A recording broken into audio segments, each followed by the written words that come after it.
Hello everyone, welcome to all of you. आप सभी का आपके अपने प्यारे प्लेटफॉर्म पे स्वागत है। तो देखिए, आरसीसी, ओके, आरसीसी का ये है आपका कंप्लीट रिवीजन प्रोग्राम। यहाँ पे जो अपना ऑब्जेक्टिव रहेगा वो ये कि through questions and concepts through notes, है ना, हम पूरे आरसीसी को बहुत कम से कम समय में रिवीजन कर लें। रिवीजन करने का मतलब है यहाँ पे रिवीजन हम लीनियर वे में नहीं करेंगे। मतलब ये नहीं कि चैप्टर 1 चैप्टर 2 चैप्टर 3 इस तरह से मैं सीधा सीधा करवाते चल रहा हूँ। इस तरह वो तो ज्यादा आसान है। रैंडम कहीं से मैं कुछ उठाऊंगा, उसके बारे में एक्सप्लेन करेंगे अपन, है ना। तो इस तरह से चलता रहेगा तो वो ज्यादा बेटर है। कॉपी का रिवीजन सबसे बेस्ट होता है, जो इसलिए सेल्फ हैंड रिटन नोट्स बनाई जाती है और उसका रिवीजन अमृत है। ओके, वेल, लेकिन हम क्वेश्चन के थ्रू से ये सारे क्वेश्चंस जितने भी मैं सेलेक्ट करूंगा यहाँ पे सभी आपके एग्जामिनेशन में आए हुए होंगे या फिर मोस्ट एक्सेप्टेड होंगे, जहां से आपके एग्जाम में प्रश्न आ सकते हैं, है ना। देखिए क्वेश्चन पढ़िए। In limit state design under reinforced section is one which is in which. देखिए अंडर reinforced सेक्शन के बारे में पूछ रहा है। ये क्या पूछ रहा है, आप ये पढ़ेंगे स्टेटमेंट तो आपको सीधा सीधा समझ आ जाएगा। देखिए, tensile strain in steel reaches yield value, मतलब ये पूछ रहा है कि जो अंडर reinforced सेक्शन होती है, ये मान लीजिए कोई अंडर reinforced सेक्शन है ना। तो ये मान लो सिंगली अंडर reinforced सेक्शन है, ओके, इस तरह से। तो this is your neutral axis, तो this is your extreme compression fibre, है ना, कंक्रीट है, और ये स्टील का बात हो रहा है। तो क्या होता है इसमें, बेसिकली होता क्या है। देखिए अंडर इनफोर्स सेक्शन में बेसिकली ये होता है, जब लोडिंग वगैरह लगती है और आपने सेक्शन को as under reinforced section design कर रखा है, तो स्टील सबसे पहले कंप्लीटली स्ट्रेस हो जाता है। जो भी उसका यील्ड वैल्यू है, मतलब वो रीच हो जाता है ना। स्टील में उसका डिजाइन स्ट्रेस रीच हो जाता है सबसे पहले। उसके बाद फिर स्टील का यील्डिंग होते हुए चलता है ना। स्टील का यील्डिंग, एक मिनट, स्टील का यील्डिंग होते हुए चलता है, ठीक है ना। स्टील का यील्डिंग होते हुए चलता है, और साथ ही साथ कंक्रीट में फिर स्ट्रेन की वैल्यू बढ़ते हुए चलती है। और स्ट्रेन की वैल्यू कंक्रीट में बढ़ते हुए चलती है तो स्ट्रेस की वैल्यू भी बढ़ते हुए चलती है, और वो फाइनली 0.45 एफसीके तक पहुंचती है। समझ में आ रहा है, जो डिजाइन स्ट्रेस है ना। और इसमें स्टील में जो स्ट्रेस है वो 0.87 एफ पहले पहुंचता है, और उसके बाद उसमें यील्डिंग हो रही है, मतलब डिफॉर्मेशन, स्ट्रेन बढ़ते हुए चलती है, डिफॉर्मेशन होते हुए चलती है। इसलिए अंडर इनफोर्स सेक्शन जो होता है बिफोर फेलियर आपको सफिशिएंट अमाउंट ऑफ डिफॉर्मेशन दे जाता है ना, एक वार्निंग दे जाता है कि अब ये टूटने वाला है, ठीक है, अब इवैक्यूएट कर दीजिए, खाली कर दीजिए, है कि नहीं। तो वो इसलिए हो पाता है क्योंकि स्टील में यील्डिंग हो रही होती है उस समय। कंक्रीट में स्ट्रेस, मतलब कंक्रीट अपना मैक्सिमम स्ट्रेस को रीच कर रहा होता है। समझ में आ रहा है। तो ये under reinforced section. Over enforce section में उल्टा हो जाता है, कंक्रीट पहले मैक्सिमम को रीच कर गया और स्टील रीच किया ही नहीं, मतलब स्टील में जो स्ट्रेस है वो 0.87 एफ से भी कम। बैलेंस सेक्शन में दोनों एक टाइम पे रीच करता है ना, और फेल हो जाता वो बैलेंस सेक्शन। समझ में आ रहा है, तीन तरह का सेक्शन। तो इसमें से ओवर इनफोर्स सेक्शन का डिजाइन तो नॉट परमिटेड। डिजाइन किसका परमिटेड, अंडर इनफोर्स सेक्शन का। क्यों, क्योंकि सफिशिएंट वार्निंग मिलता है। समझ में आ रही बात, ओके। तो ये डक्टाइल टाइप ऑफ फेलियर है ना। लिखिए, क्योंकि यील्डिंग के वजह से हो रहा है, स्टील का यील्डिंग हो रहा है फिर जाके फेलियर हो रहा है, तो एक तरह का डक्टाइल फेलियर इसे हम कहते हैं। ओवर इनफोर्स सेक्शन का जो सडन फेलियर होता है उसे एक तरह से हम इन सिनोनिमस वे हम ब्रिटल फेलियर कह देते हैं, ठीक है। तो लिखिए, लिखेंगे क्या, आंसर करिए, क्या होगा। Tensile strain in steel reach yield value while maximum compressive strain in concrete is less than ultimate crushing strain। Very good, very good, है ना। स्ट्रेन का कॉन्सेप्ट चलता है ना, ठीक है। तो स्ट्रेन के कॉन्सेप्ट के अकॉर्डिंग ऑप्शन नंबर ए सीधा सीधा यहीं पे ए ही करेक्ट है। मतलब स्टील में जो स्ट्रेन है वो कह रहा है स्टील में स्ट्रेन कितना होना चाहिए, 0.002 plus 0.87 F Y divided by E S. ये स्ट्रेन स्टील में रीच हो गया, है ना। तो इस पर्टिकुलर स्ट्रेन वैल्यू पे स्ट्रेस कितना 0.87 एफ वाई हम ये मान के चल रहे हैं। तो स्ट्रेस तो स्टील, ये मतलब स्टील में ये पर्टिकुलर वैल्यू ऑफ स्ट्रेस है क्योंकि वो स्ट्रेन रीच हो चुका है। इसके बियॉन्ड फिर वो उसका यील्डिंग होती है, वो चलेगा किसका, स्टील का। और कंक्रीट में जो स्ट्रेन है वो अपना मैक्सिमम मतलब कितना 0.0035 कंप्रेशन में हो सकता है, अंडर फ्लेक्सर 0.0035, ये रीच नहीं हुआ है, कुछ कम ही होगा। और जब जब तक ये स्टील का यील्डिंग हो रहा है उस बीच में कंक्रीट 0.0035 तक रीच कर रहा होगा, फिर एक पर्टिकुलर टाइम पे रीच करेगा तब फेल हो जाएगी, है ना। तो फेलियर जो होगा वो तो अल्टीमेटली क्रशिंग ऑफ कंक्रीट की वजह से ही होगा। समझ में आ रही बात? ओके, नेक्स्ट, इन रिइंफोर्स्ड कंक्रीट पेडेस्टल, देखिए पेडेस्टल मतलब एक छोटा कंप्रेशन मेंबर है, ठीक है, उसका लैम्डा का वैल्यू पूछ रहा है। लैम्डा इक्वल टू क्या होता है? Lambda is ratio of effective length to least lateral dimension. तो आरसीसी और स्टील में, दोनों जगह, स्टील में हम कंप्रेशन मेंबर चालू करने जा रहे हैं, टेंशन मेंबर तक खत्म हो चुका है, आप सभी को मालूम है ना। तो कंप्रेशन मेंबर का आज ही से मैं क्लास मतलब लेना चालू करूंगा, आपको कल तक पूरा पूरा कंप्रेशन मेंबर अवेलेबल हो जाएगा। तो देखिए स्टील में स्लेंडरनेस रेशियो ऐसे इस तरह से चलता है। स्टील में स्लेंडरनेस रेशियो का डेफिनेशन मैंने आपको एक्सप्लेन कर दिया, L effective divided by R minimum. यहाँ पे आरसीसी में क्या है, रेक्टेंगुलर सेक्शन होती है, क्रॉस आपका फिर वो सर्कुलर सेक्शन होती है। तो इसलिए हम जो डेफिनेशन देते हैं ना, हम ये देते हैं कि L effective divided by least lateral dimension, ठीक है। This is the ratio of lambda in RCC. RCC के अंदर if lambda is less than equal to 3 तो pedestal, if lambda is greater than 3 and less than 12 short column, है ना। if lambda greater than 12, ठीक है, long column. तो यहाँ क्या है आपका, इन पेडेस्टल के बारे में पूछ रहा है, as a compression member whose effective length does not exceed its least lateral dimension by 3 times, this will be your answer. तो ये आरसीसी में, ये स्टील में, तो कंफ्यूज नहीं होना है कि जो आरसीसी में वैल्यू है वही सेम स्टील में ना। आरसीसी में ये वैल्यूज हैं लॉन्ग शॉर्ट और इनके लिए, और स्टील में वो वैल्यूज हैं, ठीक है। स्टील में short column, medium column, long column इस तरह से डिफाइंड होता है। आरसीसी में है अपना pedestal, short column, long column, इस तरह से डिफाइंड होता है ना। तो इनमें तो बिल्कुल भी कंफ्यूजन नहीं रखना होगा, क्या समझे। तो ये इसके ऊपर क्वेश्चन पूछा जा सकता है। उसके ऊपर किसके ऊपर क्वेश्चन पूछा जा सकता है? स्लेंडरनेस रेशियो का वैल्यू, लैम्डा का वैल्यू। अब ये चीज मैं कहां से बोल रहा हूँ, जो अभी रिसेंटली आपको मैं पढ़ा रहा हूँ, स्टील में टेंशन मेंबर में 3 लैम्डा का वैल्यू मैंने दिया, ठीक है। कम 3 लैम्डा कौन कौन सा, 180 एक तो वैल्यू था, 350, 400, ऐसा ये 3 लैम्डा का वैल्यू आपका टेंशन मेंबर में दिखेगा। और कंप्रेशन मेंबर में जब हम पढ़ाएंगे वहां 3 लैम्डा का वैल्यू बताऊंगा, फिर उसके ऊपर लेसिंग वगैरह पढ़ाऊंगा, बैटनिंग पढ़ाऊंगा, तो वहां और कुछ कुछ लैम्डा का वैल्यू बताऊंगा। तो ओवरऑल 10-12 सीधा सीधा लैम्डा का value design of steel structure से आपको निकल के आएंगे, है ना, डिफरेंट कंडीशंस के करस्पॉन्डिंग। वो वैल्यूज को आपको याद रखनी है, वहां से सीधा सीधा क्वेश्चन पूछे जा सकता है, ठीक है। एक तो वो ऑब्जेक्टिव क्वेश्चन बनता है। दूसरा और क्या ऑब्जेक्टिव क्वेश्चन बनता है, देखिए कोडल प्रोविजन से अगर हम बात करें तो एक ऑब्जेक्टिव क्वेश्चन बनता है आपका इफेक्टिव लेंथ के ऊपर। इफेक्टिव लेंथ का जो जहां भी जितना टेबल है ना, आपको याद रखनी है। इफेक्टिव लेंथ का बेसिकली एक बार ही टेबल याद रखोगे, सपोर्टिंग कंडीशन ऐसे, इफेक्टिव लेंथ का थ्योरेटिकल वैल्यू कितना, रिकमेंडेड वैल्यू कितना, बस यही दो चीजों में से एक क्वेश्चन पूछेगा। कोई भी एक सपोर्टिंग कंडीशन देगा, इसका थ्योरेटिकल वैल्यू इतना, रिकमेंडेड वैल्यू इतना, जो कि मैंने बहुत प्यार से एक्सप्लेन किया था आपको। तो वो इफेक्टिव लेंथ वाला जो टेबल है, वहां से ऑब्जेक्टिव क्वेश्चन सीधा सीधा, मतलब ये सब चीज ना, मतलब मोस्ट फेवरेबल क्वेश्चन है, ठीक है, ये पूछते ही पूछते हैं, ओके, कॉमन सी चीज है। तो ये सब चीजों को ध्यान रखिएगा यहाँ पे, है ना। यहाँ से इस पर्टिकुलर टॉपिक से बहुत सारे क्वेश्चंस, लैम्डा ये जैसे क्लासिफिकेशन पर बेस्ड, लैम्डा का वैल्यू जैसे स्टील में 10-12 वैल्यू मैंने बताया था for tension member, compression member, वहां से क्वेश्चन आ सकते हैं। फिर इफेक्टिव लेंथ वाली जो यहाँ पोर्शन है, उधर से भी क्वेश्चन आ सकता है, ठीक है। For different supporting condition what are the effective length value, उसमें भी दो चीज है, रिकमेंडेड एंड थ्योरेटिकल, ओके। तो make a revision of this. Next करवा देंगे हम भी यहाँ।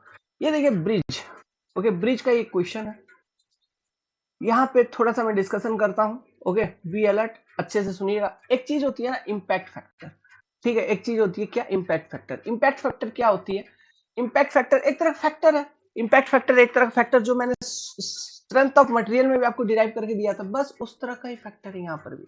तो impact factor is taken to accommodate impact of live load on the structure. ये एक तरह का फैक्टर है जो कि ये बताती है मतलब इम्पैक्ट ऑफ लाइव लोड क्या है स्ट्रक्चर के ऊपर, है ना, उस चीज को बताने के लिए एक फैक्टर हम निकालते हैं जिसको हम कहते हैं impact factor, okay. As per IRC 112, ये कोड है अपना। Different type of vehicles have different impact factor, बिल्कुल डेफिनेटली।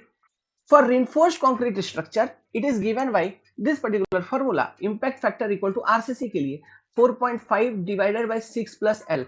L क्या है? Span of the bridge. Okay, as the span of the bridge increases, impact factor decreases. आप यहाँ पे देख पा रहे होंगे, L increases, है ना, impact factor decreases. ये जो फॉर्मूला है ये आरसीसी के लिए ही एप्लीकेबल है. स्टील के लिए थोड़ा फॉर्मूला चेंज हो जाएगा क्योंकि ये जो 4.5 और 6 है ये डेटा चेंज हो जाता है ना, इम्पैक्ट फैक्टर कैलकुलेट करते वक्त. ठीक है, इस फॉर्मूला को आप इस फॉर्मेट में लिख सकते हैं, क्या? A divided by B plus L, है ना. This is the format in which you can represent.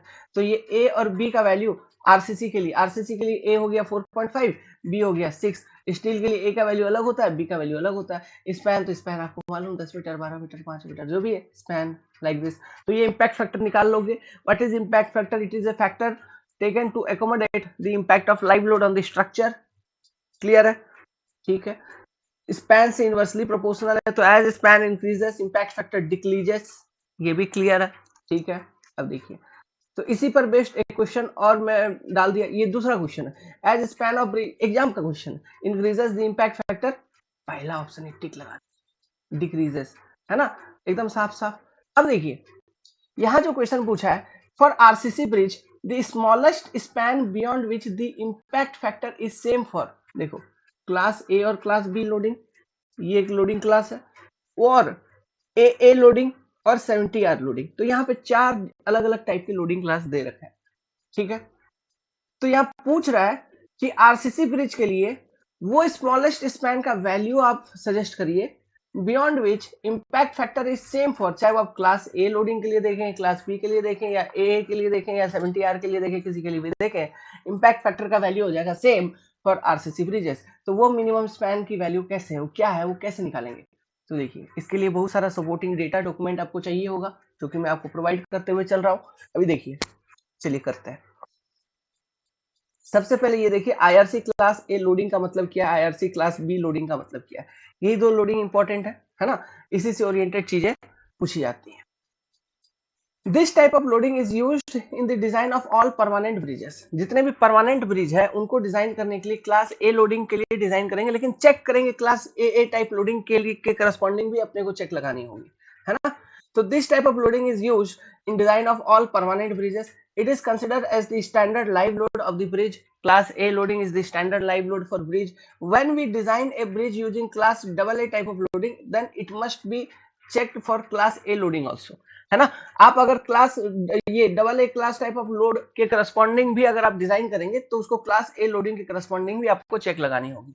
समझ में आ रही है बात? ओके. क्लास बी लोडिंग, ये मतलब ये ध्यान रखना, परमानेंट टाइप ऑफ लोड, मतलब ये क्या बोलो, परमानेंट टाइप ऑफ ब्रिज. फिर ये स्टैंडर्ड लोडिंग है, स्टैंडर्ड लाइव लोडिंग है, जो कि हम डिजाइन में कंसीडर करते हैं for bridge. Class B loading, this is type of load is this type of load is used to design temporary bridges like timber bridges etcetera. It is considered as light loading, है ना. Temporary structures को design करने के लिए class B loading हम consider करते हैं. तो ये लोडिंग क्लियर, ये यहाँ से ये टेम्पोररी परमानेंट पूछे जा सकते हैं, है ना. लाइट लोडिंग, ये सारे टर्म्स पूछे जा सकते हैं. ठीक है, नेक्स्ट अभी देखिए. तो for IRC class A and class B loading, जो इम्पैक्ट फैक्टर है उसका format A divided by B plus L something.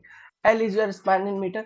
तो ये जो फॉर्मूला हो गया इम्पैक्ट फैक्टर का, है ना, आप ऐसे आरसीसी के लिए जो ए और बी के वैल्यूज हैं वो 4.56, स्टील के लिए 9 एंड 13.5. तो यही फॉर्मूला, यही वैल्यूज को यूज करके वहां पे आपको 4.5 डिवाइडेड बाय 6 प्लस एल, ये इम्पैक्ट फैक्टर का फॉर्मूला यहाँ पे आपको मैंने बोला था. यहाँ पे देखिए 4.5 डिवाइडेड बाय 6 प्लस एल, है ना. तो अगर आपको ये डेटा मालूम है, ये टेबल मालूम है, तो कोई कंफ्यूजन नहीं, एकदम चुटकी में फटाक से आंसर निकलेगा. नहीं निकलेगा? निकलेगा. ठीक है, तो ये आसानी से सॉल्व कर लेंगे आप. तो ये चीज आपको ध्यान रखनी है. ठीक है, ये इम्पैक्ट फैक्टर का फॉर्मूला. अब देखिए, अब अपना क्या बोल रहा है, अपना बोल रहा है कि अब वो पर्टिकुलर स्पैन बताओ. ठीक है, वो पर्टिकुलर स्पैन जब impact factor class A class B loading के लिए जो भी निकलेगा वो सेम हो जाए corresponding to what AA and 70R type of loading. ठीक है, तो ये एक टेबल है for IRC class AA loading and 70R loading. ठीक है, तो ये आप टेबल आप ध्यान रखिएगा, ये टेबल है depending on span, for span less than 9 metre, है ना, vehicle type and impact factor, tracked vehicle और व्हील्ड व्हीकल, ठीक है, समझ रहे हैं, ट्रैक्ड व्हीकल या व्हील्ड व्हीकल, ओके। फिर उसके बाद ग्रेटर देन 9 मीटर स्पैन, तो उसमें tracked vehicle RCC bridge, wheeled vehicle RCC bridge, tracked vehicle steel bridge, wheeled vehicle steel bridge, इस तरह से ये सारे डेटा दिए हैं। और ये इंपैक्ट फैक्टर्स को दे रखे हैं आपको परसेंटेज में, 25%, 10%, 25%, 10%, 25%, ऐसा। समझ में आ रहा बात? ओके। तो अब देखिए, तो हमें क्वेश्चन में इस पर्टिकुलर क्वेश्चन को थोड़ा इनडायरेक्ट अप्रोच को लेते हुए हमें सॉल्व करना है ना। इनडायरेक्ट अप्रोच कैसे, यहाँ पे पूछा है कि फॉर आरसीसी ब्रिज, आरसीसी है तो हम ये वाला फॉर्मूला यूज करेंगे, 4.5 डिवाइडेड बाई 6 प्लस एल, है ना, ये फॉर्मूला यूज करेंगे। द स्मॉलेस्ट स्पैन पूछा है beyond which impact factor is same for class A and class B, तो मैं ये निकालता हूं, देखिए, for wheeled vehicle, wheeled vehicle, अभी देखिए ये टेबल अगर मेरे दिमाग में था, कौन सा, व्हील्ड व्हीकल, देखो ध्यान दो, व्हील्ड व्हीकल ये है आपका किधर के, आरसीसी पे व्हील्ड व्हीकल, ये देखिए ये, है ना, इंपैक्ट फैक्टर की value 25% up to span 12 metre, है ना, तो ये चीज है। तो यहां पर अभी क्वेश्चन में देखिए, क्वेश्चन में जो आपको 9 मीटर का स्पैन दे रखा है ना, फिर 12 मीटर का स्पैन दे रखा है, फिर 36 मीटर का स्पैन दे रखा है, फिर 45 मीटर का स्पैन दे रखा है। तो आप एक बार ना 9 मीटर इसमें पुट करिए और सॉल्व करिए, एक बार आप 12 मीटर पुट करिए, सॉल्व करिए। जब 12 मीटर पुट करके सॉल्व करेंगे तो आपको 25% एग्जैक्ट वैल्यू निकल के आ जाएगी, 25% value you will get exactly, है ना। तो जो करेक्ट आंसर आपका होना चाहिए कि for RCC bridge the smallest span beyond which the impact factor is same for class A और क्लास बी और ए और 70 R loading which is your 25% and that is your 12 meter span. Answer will be B. समझ रहे बात? Okay. Next, अब यहाँ पे L equal to 12 put करिए, आपको 25% निकल के आ जाएगा। समझ में आ रहा है? तो ग्रेटर देन 9 मीटर स्पैन के केस में, ओके, तो ये आपका 25% अप टू 12 मीटर, तो ये आपका स्पैन हो जाएगा, स्मॉलेस्ट स्पैन। इसके बियॉन्ड चाहे किसी भी तरह का लोडिंग हो, इंपैक्ट फैक्टर आपको सेम ही कंसिडर करना है, समझे, ये चीज है। नेक्स्ट, तो ये टेबल सब याद रखिएगा, ये पीपीटी, ये जो पीडीएफ है, ये तो मैं आपको शेयर कर ही दूंगा, है ना, तो रिवीजन पर्पज से बहुत काम आएगी आपको। नेक्स्ट, कभी कभी इंपैक्ट फैक्टर का वैल्यू भी निकालने के लिए पूछ लेगा, for IRC class A and class B and B loading the impact factor for RCC bridge have span more than 45 metre is taken as, देखिए कितना लेंगे बताओ यार, देखो 4.5 डिवाइडेड बाई 6 प्लस, आप निकाल लो 45, सीधा ये कैलकुलेट हो जाएगा, है ना, इस तरह से आपको कैलकुलेट करना है। तो ये कैलकुलेट करेंगे तो कितना हो जाएगा, तो ये वैल्यू आपका आ जाएगा 0.0882, this is the value, option will be option 2 like this, ठीक है। ऊपर में यही मैं बोल रहा था, यही आप सॉल्व करते ना, तो ये 4.5 डिवाइडेड बाई 6 प्लस 12, है ना, 4.5 डिवाइडेड बाई 6 प्लस 12, तो ये वैल्यू सीधा सीधा 0.25 आएगा, मतलब 25%, जो कि यहाँ पे दे रखा है class A double A and 70 R loading के लिए up to span 12 metre, so minimum span होगी 12 मीटर, समझे गया, ओके, लाइक दिस, ठीक है। तो ये एक इंपॉर्टेंट क्वेश्चन था ब्रिज इंजीनियरिंग से, impact factor related, loading related, है ना, तो यहाँ से प्रोबेबल क्वेश्चन आ सकते हैं, जो कि आप ध्यान रखिएगा, most repetitive type of questions है इस पर्टिकुलर टॉपिक से जो पूछे जाते हैं, तो एक ओवरऑल कॉन्सेप्ट को आप ध्यान रखिएगा जो हम लोगों ने डिस्कस किया। अब चलिए डिस्कस करते हैं, देखिए, for purpose the purpose of lateral ties in short RCC column, RCC column में जो लैटरल टाइस हम प्रोवाइड करते हैं, लैटरल टाइस मतलब समझ में आ रहा है, कॉलम डिजाइन में बता ही दिया था, स्क्वायर इस तरह का टाइस वगैरह, है ना, इसको लैटरल टाइस बोलते हैं। स्पाइरल रिइंफोर्समेंट मतलब गोल गोल गोल गोल ऐसे जो रिइंफोर्समेंट प्रोवाइड करते हैं उसको हम क्या बोलते हैं, स्पाइरल रिइंफोर्समेंट, पिक्चर क्लियर ना, तो lateral ties and spiral reinforcement. तो the purpose of lateral ties क्या, increase load carrying capacity of column, ये तो स्पाइरल रिइंफोर्समेंट कर रहा था, ठीक है। फैसिलिटेट कॉम्पैक्शन ऑफ कंक्रीट, ना रे भाई, मेंटेन प्लम्ब व्हेन कंस्ट्रक्शन, क्या बात कर रहे हो, अवॉइड बकलिंग ऑफ लॉन्गिट्यूडनल बार, हाँ, बिल्कुल option D will be correct, है कि नहीं। तो देखिए transverse reinforcement या ties are provided in column for following reason: to prevent the premature buckling of individual bar, to confine the concrete in the core, thus improve ductility and strength। ठीक है, सारा इनमें से कोई भी टर्म पूछे जा सकते हैं। To provide resistance against shear and torsion, ठीक है, टॉर्सन में भी अपने को बॉक्स टाइप का सेक्शन चाहिए होता है, एक्सप्लेन किया था मैंने। To hold the longitudinal bar in position during construction, है ना। तो इन सभी में से जो मेन पर्पज है, one of the purpose of the provision of lateral ties in the column is to avoid the buckling of the longitudinal bar. और यही अगर हम स्पाइरल रिइंफोर्समेंट प्रोवाइड करते हैं तो वो कॉलम का स्ट्रेंथ को भी इंक्रीज करता है, कंक्रीट को ज्यादा अच्छे तरीके से कन्फाइन करता है। Concrete of spirally reinforced column is subjected to triaxial compression, ये सारा चीज मैंने बता रखा था, लोड कैलकुलेशन भी करवा रखा था, है ना, कॉलम डिजाइन आरसीसी में, तो ध्यान रखने का। ठीक है, आगे चलते हैं। देखिए रिइंफोर्समेंट से रिलेटेड कुछ बात यहाँ पे कर लेते हैं। ये सारा प्रोविजन आपको मिनिमम स्टील, मैक्सिमम स्टील, ये सारा पूछेगा कि कॉलम का। तो फिर for very large column minimum longitudinal steel reinforcement for column is 0.8%, है ना, मैक्सिमम 6%। ठीक है, अब ग्रॉस एरिया, ये चीज पता नहीं ये क्यों क्यों बार बार पूछते हैं लोगों को, लगता है उनको लगता है एग्जामिनर को बी इंटू इफेक्टिव डेप्थ लिख देगा स्टूडेंट, इसलिए वो ग्रॉस एरिया वाला चीज हर बार पूछते हैं। तो ये ध्यान रखिएगा, मैक्सिमम 6%, मिनिमम 0.8%। ठीक है, मिनिमम डायमीटर ऑफ रिइंफोर्समेंट जो कॉलम में यूज करोगे 12 mm, minimum number of bar rectangular के लिए 4, सर्कुलर के लिए 6, मिनिमम क्लियर कवर 40, है ना। उसके बाद ड्यूरेबिलिटी के अकॉर्डिंग जो भी आएगा, लेकिन 40 मिनिमम, है ना, clear cover.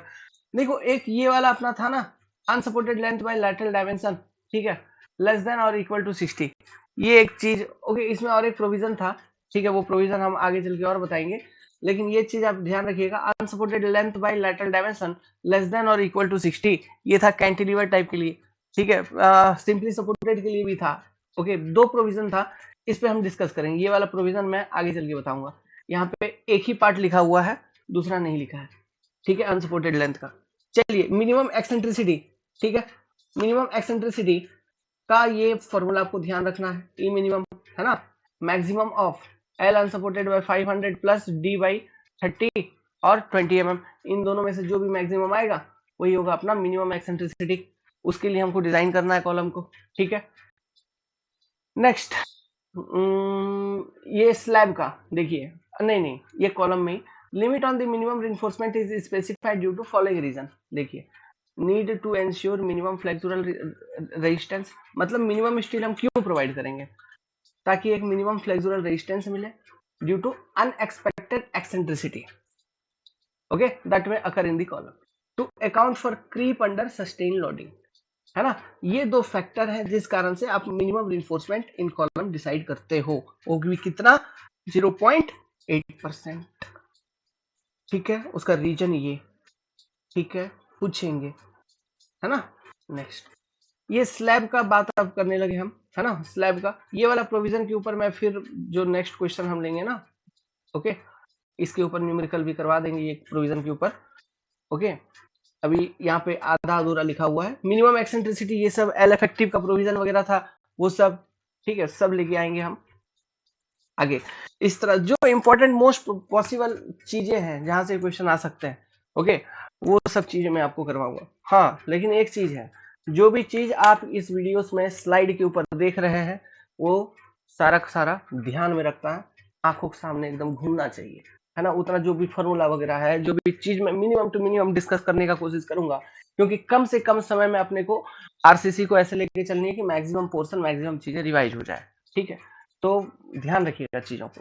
The minimum percent ये स्लैब का है ना, स्लैब में इस तरह से हम, अच्छा और एक चीज कॉलम के केस में देखो, रिइंफोर्समेंट का प्लेसमेंट ऐसा होना चाहिए कि किसी भी दो रिइंफोर्समेंट के बीच जो स्पेसिंग है, spacing it cannot be greater than 300 mm along the periphery, हाँ, इस तरह से रिइंफोर्समेंट का अरेंजमेंट होना चाहिए क्रॉस सेक्शन के अंदर, स्पेसिंग 300 mm से ज्यादा हो ही नहीं सकता, क्या, ठीक है, इस चीज को भी ध्यान रखना अपने को, ओके। नेक्स्ट देखिए स्लैब का minimum percentage of reinforcement is 0.12% for of the gross cross section area of area if HYSD bar is used in slab, और यही चीज हो जाती है 0.15% if gross of the gross cross section area if mild steel bar is used, है ना।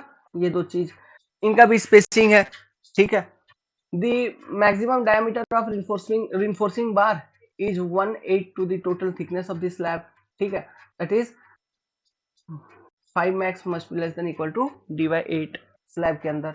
Okay, next देखिए L effective by D ratio जो हम स्लैब के लिए कंसिडर करते हैं वो कैसे कंसिडर करते हैं, L effective by D ratio. Okay, तो डिफ्लेक्शन कंट्रोल के लिए तो ये वैल्यू आपको सीधा सीधा याद रखना है for simply supported slab and for continuous slab, है ना. अगर माइल्ड स्टील यूज किए हैं और HVAC यूज किए, ये वैल्यू ये टेबल से सीधा ये 4 वैल्यू ध्यान रखना, ये सीधा सीधा पूछा जाता है 35, 28, 40, 32. ये टेबल मैंने आपको क्लास के दौरान भी बताया था. ओके, सो ये चीज आप ध्यान रखिएगा. सो अभी यहाँ तक रखता हूँ क्योंकि अपने को स्टील का कंप्रेशन मेंबर को लेके चलना है. इसके ऊपर मैं पहले स्लाइड बनाऊंगा, कंटेंट बनाऊंगा. ओके, ताकि पूरा पूरा आपका रिवीजन करा दूं इसी फॉर्मेट में, समझ रहे हैं, और क्वेश्चंस को इंक्लूड करते हुए. तो एक बार बस मैं बना लूँ, उसमें 4-5 घंटे का काम है, मेहनत है, तो वो बना लूँ, उसके बाद मैं फटाक से रिवीजन करवा दूंगा. समझे क्या, है ना. तो बस मैंने आपको आइडिया दिया कि किस तरह का भी रिवीजन सेशन पे हम लोग उतरेंगे, रिगरस सब चीज A to Z. हाँ, लेकिन नॉन लीनियर वे में, ठीक है, वो ज्यादा सही रहेगा. ये चीज आपको ध्यान रखनी है L इफेक्टिव बाई D का. ठीक है, थैंक यू वेरी मच. अच्छा लगा तो कमेंट करके बताइएगा.